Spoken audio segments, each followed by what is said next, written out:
le seul moyen pour moi de garder le spectateur avec elle et avec l'histoire, c'est en fait de lui faire ressentir ce qu'elle ressent. C'est pour ça que vous êtes chamboulés.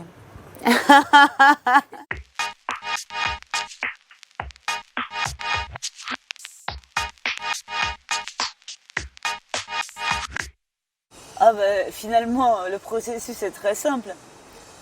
Une fois qu'il a accepté le scénario, je dis bon, tu as bien vu que le personnage était sous stéroïdes. Bah du coup, il va falloir que ça se voit.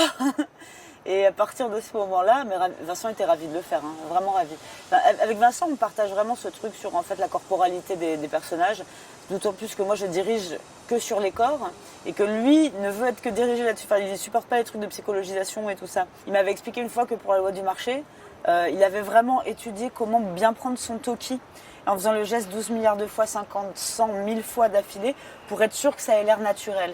Mais ça, c'est un travail déjà sur le corps. Ça, déjà, c'est se mettre dans le personnage, c'est se mouvoir comme son personnage. Et donc je savais aussi en le proposant qu'il était la bonne personne pour ça. Et donc à partir de, voilà, du moment où il acceptait le scénario, bah, c'était parti pour de la fonte tous les jours pendant 1 an.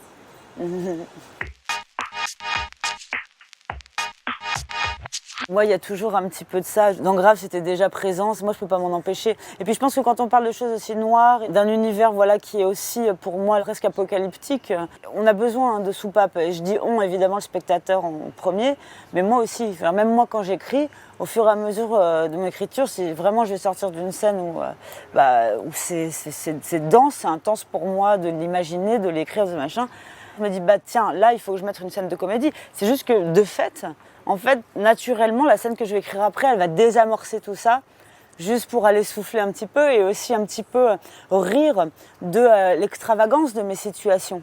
Hein, parce que c'est vrai, quand on propose aussi des choses un peu grandiloquentes, un peu baroques, parfois, c'est vrai que c'est important d'en rire. Il y a quand même un recul aussi par rapport à ça, tu vois.